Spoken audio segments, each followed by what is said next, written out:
এখানে আপনারা বিভিন্ন দলমত এই উঠতে বলি নাই।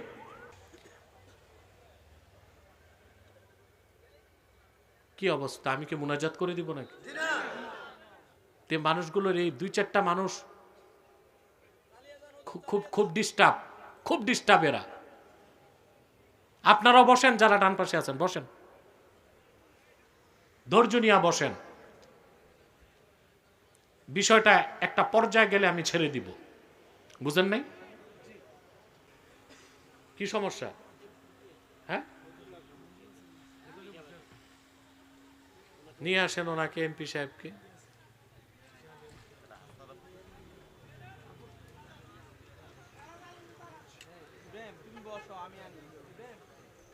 হ্যাঁ, সম্মানিত সুধী, আপনাদের প্রিয় নেতা জনাব মনজুরুল হাসান মুন্সি তিনি উপস্থিত হয়েছেন মাহফিলে। আমরা মাহফিলের পক্ষ থেকে তাকে স্বাগত জানাই। আপনারা চুপচাপ বসেন, ধৈর্যের সাথে শুধু বক্তব্য শুনে যান। কথা শুনতেছেন? এই দিক তাকান। তাহলে কয়টা শক্তি? 4 নাম্বার হচ্ছে দৌলত। 4 নাম্বার কি? দৌলত। এই পৃথিবীতে যারা ঈমান আনবে, ঈমান এনে সৎকর্মশীল বান্দা হিসেবে জীবন যাপন করবে, আল্লাহর ভয় যাদের অন্তরে থাকবে, আল্লাহ সুবহানাহু ওয়া তাআলা তাদেরকে সম্মানের সঙ্গে মর্যাদাপূর্ণ রিজিক দান করবে। একটা চেয়ার দাও বসতে এমপি সাহেবকে। তুমি এদিক চলে আসো, বাস বসতে দাও। এখানে সামনে দাও।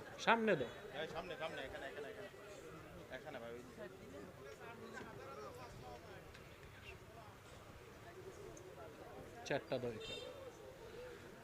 আমি মাহফিলের পক্ষ থেকে, তাহরিকে খাতমে নবুয়ত বাংলাদেশ এই সংগঠনের পক্ষ থেকে, জনতার পক্ষ থেকে তাকে স্বাগত জানাই। তিনি অসুস্থতার মধ্যে এসেছে, বলেন আলহামদুলিল্লাহ। আমরা দোয়া করি আল্লাহ তারে সুস্থ করে দিক। কথা শুনতেছেন? ও মিয়া, এই তো কয়টা জিনিস? ইজ্জত, রাহমত, কুওয়াত, দৌলত। সুবহানাল্লাহ। ইমানদার সৎকর্মশীল মুত্তাকিদেরকে আল্লাহ যে দৌলত দেন কোত্থেকে, এটা তারা চিন্তা করতে পারে না। আমি একটা হাদিস শোনাচ্ছি। হাদিসটি সহিহ আল বুখারীতে এসেছে। রাসূলুল্লাহ সাল্লাল্লাহু আলাইহি সাল্লামের একজন জলিলুল কদর সাহাবী ছিলেন।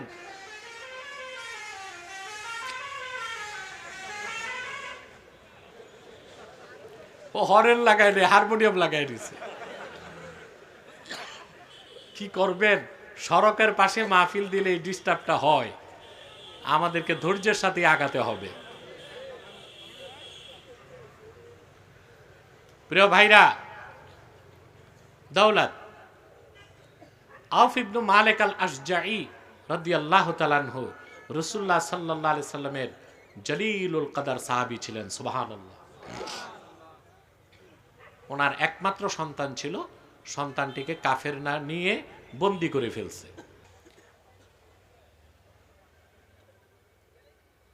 কি অবস্থা, আমি কি মুনাজাত করে দিব নাকি?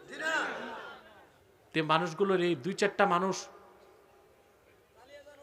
খুব ডিস্টার্ব এরা। আপনারাও বসেন, যারা ডান পাশে আছেন বসেন, ধৈর্য নিয়ে বসেন।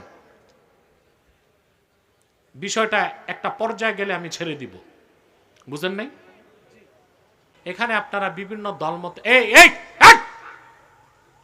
উঠতে বলি নাই। ওয়াজ হয়ে গেছে, চলে যা, বা মুনাজাত কি লাগবে না? এর আগে জরুরি কিছু কথা শুনে নিচ্ছে অল্প সময়ে। আপনার এখানে বিভিন্ন দলের লোক আছেন না? বাংলাদেশে এখন রাজনৈতিক ঐক্য হচ্ছে না? ঠিক মতো বললেন না। রাজনৈতিক ঐক্য হবে রাজনৈতিক স্বার্থে, কিন্তু দিনের স্বার্থে রাজনৈতিক ঐক্য ফলপ্রসূ না। আল্লাহ দিনের স্বার্থে লাগবে অরাজনৈতিক ঐক্য। আপনাদের প্রিয় সংগঠন তাহরিকে খাতমে নবুয়ত বাংলাদেশ সারা বাংলাদেশে প্রচার করে মাসলাক যার যার দিন ইসলাম সবার, অর্থাৎ দিনের স্বার্থে ঐক্য চাই। সেখানে বিএনপি থাকবে, জামাত থাকবে, এনসিপি থাকবে, আওয়ামী লীগও থাকবে। যারা দোষ করছে ওরা শাস্তি পাবে, বাকি যারা আছে এদেরকে কি মেরে ফেলবেন নাকি? কথা বলে না। ইসলাম ইনসাফ দিছে, ইনসাফ কি দিছে? ইনসাফের বাইরে যাওয়া যাবে না, আবেগে কোনো কাজ করা যাবে না। যারা বুঝে দল করছে, না বুঝে দল করছে, এদেরকে হাত দেওয়া যাবে না। এদেরকে ক্ষমা এবং অনুশোচনার সুযোগ দিতে হবে। তাহলে আমরা সকল দল ও মতের মুসলমান দিনের স্বার্থে এক হয়ে যাব। তিনটি স্বার্থে আমাদের এক হইতে হবে। মাইকের সাউন্ডটা বাড়াও, আজকে খুব কষ্ট হয়ে গেল আমার সাউন্ডে। না, মাইক ভালো সেটিং করতে পারে নাই। আমি 2.5 কিলোমিটার দূরে মাইকের আওয়াজ পাইছি, তো মাইক তো ভালো, সেটিংটা পারে নাই আর কি। যাক, কয়টা স্বার্থে এক হবেন? ইসলামের সুমহান স্বার্থ রক্ষায় এক হতে হবে। মুসলমানদের মৌলিক দাবিগুলো আদায়ে এক হইতে হবে। আর বাংলাদেশের স্বাধীনতা রক্ষায় এক হইতে হবে। আমাদের এই তিনটি স্বার্থের বিরুদ্ধে বাংলাদেশে কাজ করে তিনটি অমুসলিম সম্প্রদায়। তার মধ্যে সবচেয়ে নিকৃষ্ট হচ্ছে কুখ্যাত কাদিয়ানি সম্প্রদায়। নিঃসন্দেহে তারা কাফের এবং অমুসলিম। তাদেরকে যারা কাফের বলবে না তারাও কাফের, কারণ তারা আল্লাহর আখিরি নবী মুহাম্মদ সাল্লাল্লাহু আলাইহি সাল্লামকে আল্লাহ শেষ নবী হিসেবে বিশ্বাস করে না। চিল্লায় বলেন নাউজুবিল্লাহ। সেজন্য তারা কি? তাদেরকে যারা কাফের বলবে না তারা কি? মানুষকে ধোঁকা দিতে তারা মুসলমানদের মতো দাড়ি রাখে, টুপি লাগায়, নামও রাখে। তাই বলে কি মুসলমান হবে? ভাই, দাড়ি রাখলে কেউ যদি মুসলমান হতে পারতো, তো রবীন্দ্রনাথ ঠাকুরের চেয়ে বড় মুসলমান কে হইতো? সে কি মুসলিম ছিল না অমুসলিম? টুপি লাগালে মুসলমান হওয়া যায়? দিল্লি পার্লামেন্টে হিন্দু এমপিরাও তো টুপি লাগায়, তাই বলে কি মুসলিম হয়ে যাবে? নাম রাখলে মুসলমান হওয়া যায়? এক শয়তান বোতলে পেশাব করে উপরে নাম লেখছে শরবত, ওটা কি শরবত হবে? ভিতরে কি? তদ্রুপ কাদিয়ানিরা কাফের। আব্দুল আউয়াল, আব্দুল সামাদ, মোবাশ্বের আলী, কবির চৌধুরী, শাহরিয়ার কবির, নিঝুম মজুমদার, এসব নাম রাখার দ্বারা তারা মুসলমান হতে পারে না। ওই দিক ঘুরে বস।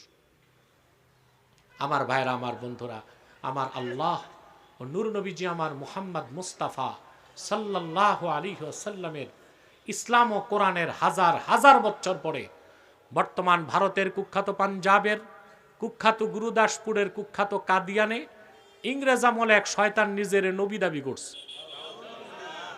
চিল্লায় বলেন নাউজুবিল্লাহ। ওই শয়তানটার নাম রেখেছিল তার বাপ মির্জা গোলাম আহমদ কাদিয়ানি। সাবধান, তাকে গোলাম আহমদ বলা যাবে না, কারণ গোলাম আহমদ অর্থ আহমদ এর গোলাম। কোন কাফের কোনোদিনও গোলাম আহমদ এর গোলাম হতে পারে না। আর